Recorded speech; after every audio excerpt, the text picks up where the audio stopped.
1, 2, 3. Rustig. Welkom by nog 'n Storybeer storie. Luister lekker saam.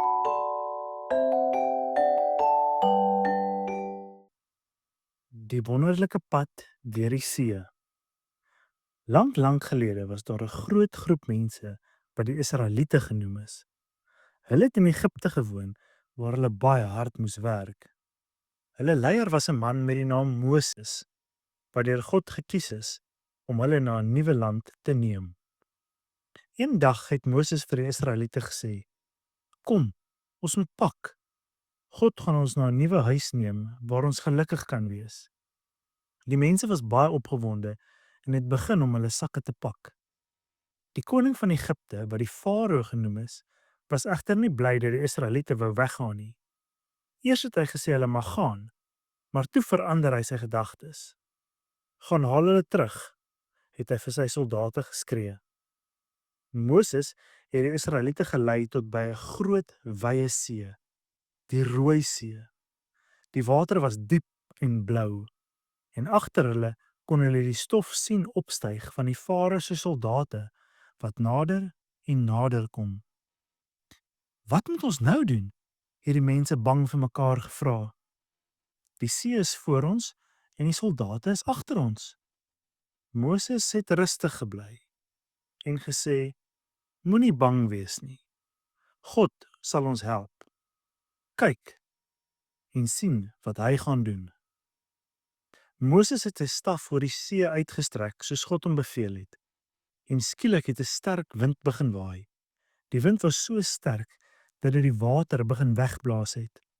Stadig maar seker het die water links en regs verdeel, soos twee groot mure van water. En daar, reg in die middel, was 'n droë pad. Die grond was droog genoeg om op te loop. "Kom," het Moses gesê, "ons kan nou deurstap." Die Israeliete het begin om tussen die twee watermure deur te stap. Mammas het hulle babatjies vasgehou. Kinders het hulle skapies aangejaag en oumas en oupas het stadig maar seker geloop. Almal was verbaas oor die wonderwerk wat voor hulle oë gebeur het. Die water het nie teruggeval nie, maar het soos twee groot, stil mure aan weerskante van hulle gestaan. Sommige kinders het selfs visse gesien wat agter die watermure geswem het. Toe die Farao sy soldate sien wat gebeur, het hulle ook oor die droë pad begin hardloop. Hulle wou die Israeliete vang. Maar toe die laaste Israeliet veilig aan die ander kant was, het Moses weer sy staf uitgestrek. Die twee groot watermure het begin beweeg. Stadig het hulle nader en nader aan mekaar gekom, totdat hulle weer een groot see was.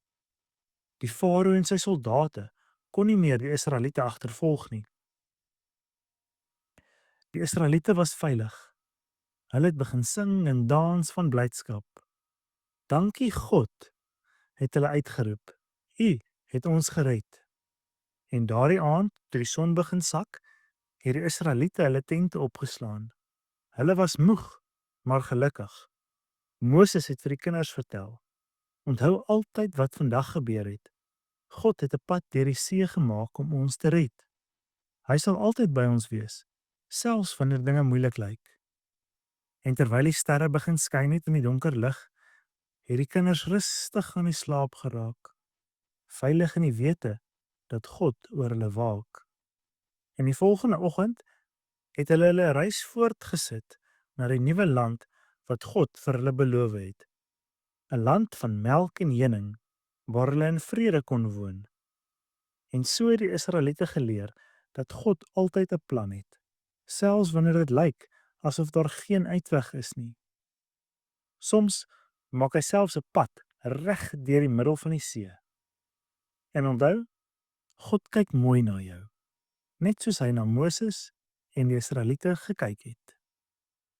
Fluit, fluit, my storie is uit.